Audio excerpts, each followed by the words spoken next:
Hai sobat semua, apa kabar? Baik kan? Semoga kalian semua sehat selalu, bahagia selalu dan banyak rezeki. Kali ini Mimin mau melanjutkan cerita dari novel Menantu yang Diremehkan.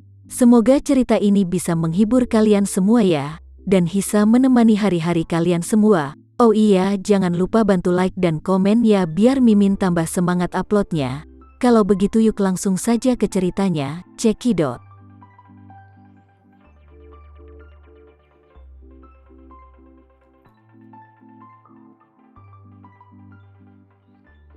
Jadi Tama kemudian berkata, mereka, Glenn dan Arkan adalah paman dan sepupu istriku. Saudara laki-laki dan keponakan ayah mertuaku. Jika kamu membunuh mereka, maka akan ada kematian begitu besar bukan? Apalagi sebentar lagi adalah tahun baru Imlek. Cynthia buru-buru berkata, tunggu, maksudmu, aku bisa menghabisi mereka setelah tahun baru Imlek? Tama melambaikan tangannya. Istriku memiliki hati yang lebih lembut. Jika mereka benar-benar mati, dia pasti akan sedih, jadi biarkan mereka hidup. Aku tidak mengizinkanmu untuk menghabisinya. Ketika Cynthia mendengar ini, dia merasa cemas dan tidak nyaman, dan berseru, mereka membuatku seperti ini, kamu harus membiarkan mereka musnah. Tama mengerutkan kening dan bertanya, di mana hatimu? Mereka sudah kehilangan anggota tubuhnya. Aku jamin mereka hanya bisa berbaring di tempat tidur untuk makan dan minum selama beberapa bulan. Bukankah kamu sudah puas? Tidak, tidak bisa seperti ini.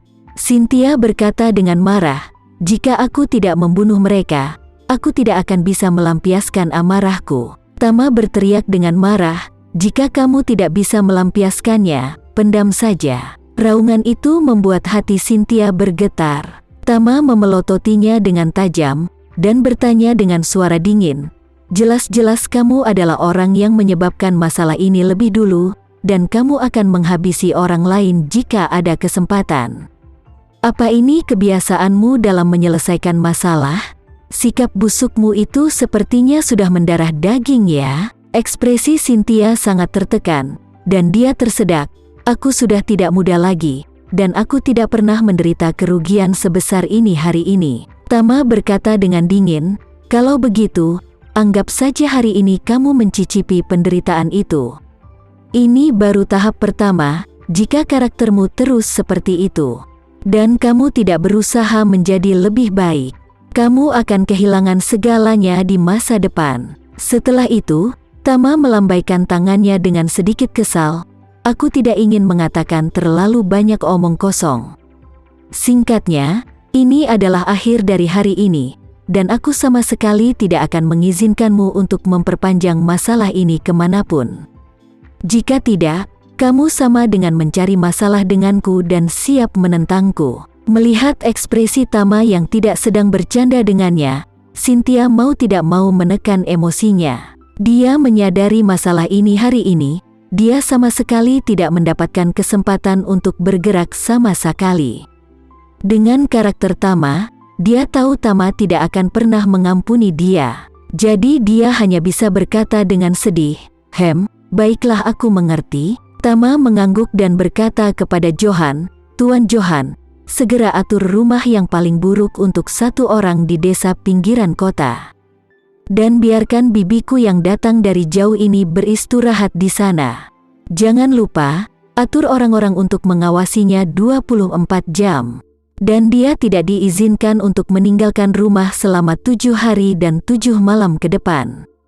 Setelah selesai, aku akan mengirimnya kembali ke Surabaya. Johan segera mengangguk, Tuan jangan khawatir, saya akan melakukannya dengan benar. Tama kini memandang Edi Wibowo lagi. Nanti apapun itu, laporkan semuanya kepada Tuan Johan. Jangan lakukan tindakan kecil apapun, apa kamu mengerti? Edi Wibowo buru-buru berjongkok dan berkata, Tuan, jangan khawatir. Mulai hari ini dan seterusnya, saya akan mengikuti instruksi Anda dan Tuan Johan. Tama berkata lagi, oh iya, ngomong-ngomong, Villa Andara kelas 1A06, apa kamu membelinya? Edi Wibowo berkata dengan canggung, iya Tuan, saya yang membelinya. Tama bertanya kepadanya, "Kamu membeli villa itu untuk keluarga Haris? Apa kamu sengaja untuk menyakitiku?" Iya Tuan." Edi Wibowo berkata dengan gugup, "Tuan, ini adalah kesalahanku. Jangan khawatir, aku akan mengambil kembali villa itu dan akan membuat keluarga Haris keluar dari villa Andara." "Jangan." Tama melambaikan tangannya dan berkata, "Sangat membosankan sekali jika kamu mengeluarkannya begitu saja. Menurutku hentikan semua bisnis Haris Group dan tarik semua investasi yang kamu berikan untuk keluarga Haris. Aku masih ingin dia hidup sengsara meskipun spesies seperti mereka hidup di Andara kelas utama, itu tidak begitu penting bagiku." Edi Wibowo berkata tanpa ragu-ragu, "Baik, saya akan segera mengatur hari ini." Tama mengangguk puas, "Oke, Tuan Johan, tolong kamu atur akomodasi untuk bibi tuaku ini." Edi Wibowo akan pergi dan mengatur urusan grup Haris. Sementara Glenn dan Arkan bawa langsung ke rumah sakit saja. Keduanya buru-buru menyetujuinya dengan hormat. Ekspresi Cynthia di samping sangat jelek, tapi yang jelek itu jelek, dia sekarang tidak berani memiliki emosi untuk melawan. Karena itu, dia hanya bisa berkata dengan marah, "Tama, lihat bibimu, aku juga terluka dan 2 gigiku hilang. Kamu harus mengantarku ke rumah sakit dulu." Tama mengangguk, "Oke, tidak masalah untuk mengirimmu ke rumah sakit. Tapi jika aku tahu kamu membuat rencana licik lagi, aku tidak akan membebaskanmu. Kamu harus tetap tinggal di Jakarta untuk waktu yang lama. Bahkan 1-2 tahun." Cynthia tidak bisa berkata apa-apa tetapi dia hanya merinding ketika dia mendengar ini. Tama mengatur dirinya agar tinggal di desa pinggiran kota. Sebenarnya ini sama saja dengan tahanan rumah. Lingkungan di sana pasti sangat buruk dan akan sangat menyiksa untuk tinggal selama beberapa hari di sana. Dan jika dia harus tinggal di sana dengan waktu yang lama, itu pasti membuatnya hancur dan tertekan. Oleh karena itu, dia hanya bisa dengan jujur mengatakan, "Jangan khawatir, aku akan menuruti semua permintaanmu. Aku tidak akan berani melakukan hal bodoh lagi." Tama berkata kepada Johan, "Kalau begitu atur bibiku pergi ke rumah sakit untuk perawatan dulu, tapi tidak untuk perawatan gigi. Biarkan dia kembali ke Surabaya dengan keadaan seperti itu dan biarkan dia melakukan perawatan gigi di sana."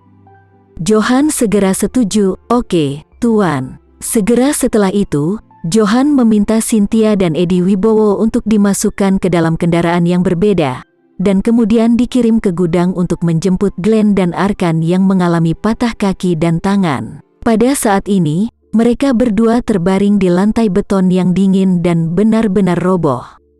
Ayah dan anak itu menangis terseduh-seduh di gudang, bahkan air mata mereka hampir mengering. Arkan merasa sangat tertekan dan putus asa, menangis seperti anak kecil. "Awalnya aku mau memberi pelajaran Rika, agar Edi Wibowo menjadi senang padaku. Tapi aku benar-benar tidak menyangka bahwa wanita itu adalah penipu transnasional yang ditangkap bersama Rika. Nggak hanya itu, dia juga sangat cerdik dalam mencari muka. Bahkan dia membuat Tama menjadi seorang master kaya dari Surabaya. Ini benar-benar membuatku dan ayah percaya 100%. Bahkan Edi Wibowo bisa percaya omong kosong dari wanita licik itu." "Edi Wibowo, kamu memang anjing tua. Jika kamu mengatakan kamu percaya, kamu dapat mempercayainya, tetapi tidak perlu menghapus ayah dan anak untuk menyenangkannya. Kami berdua melayani Anda, dan Anda tidak mungkin benar apapun yang terjadi." "Apa-apaan ini?" Saat ini, dalam hati Arkan, dia sangat menyesali apa yang dia lakukan tadi. Perutnya kini berubah menjadi warna biru karena dipukuli habis-habisan oleh anak buah Edi Wibowo. Sebenarnya, dipukuli oleh anak buah Edi Wibowo bukanlah kenyataan yang terlalu buruk. Dia bisa berobat dan pulih dalam beberapa waktu. Tapi, polisi kriminal internasional yang datang tadi mengatakan bahwa mereka akan diserahkan ke pihak berwenang setempat. Jika itu benar-benar terjadi, maka tuduhan penculikan yang dilakukan mereka berdua pasti tidak terhindarkan. Tuduhan ini bukanlah kejahatan biasa. Bisa jadi dia akan dihukum minimal 10 tahun penjara dan denda beberapa ratus juta. Berpikir bahwa dia mungkin akan tinggal di penjara selama 10 tahun, emosi Arkan benar-benar tak terkendali. Ketika tubuhnya diangkat oleh anak buah Johan, Arkan tercekat dengan hidung dan air mata. "Bolehkah aku bertanya sesuatu, Pak Polisi? Apakah aku dan ayahku benar-benar akan dikirim ke pihak berwenang?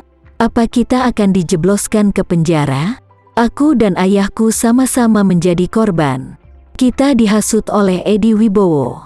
Dialah dalang dari semua ini." Glenn juga menangis dengan getir. "Meskipun aku dan anakku memang salah, kami telah membayar kesalahan itu dengan harga yang setimpal. Kami kehilangan dua kaki kami. Bisakah kalian memberi kami kesempatan sekali lagi?" Arkan segera berbalik dengan cepat, menatap ayahnya dengan mata merah, dan berteriak, "Ayah, aku tidak ingin masuk penjara, Ayah."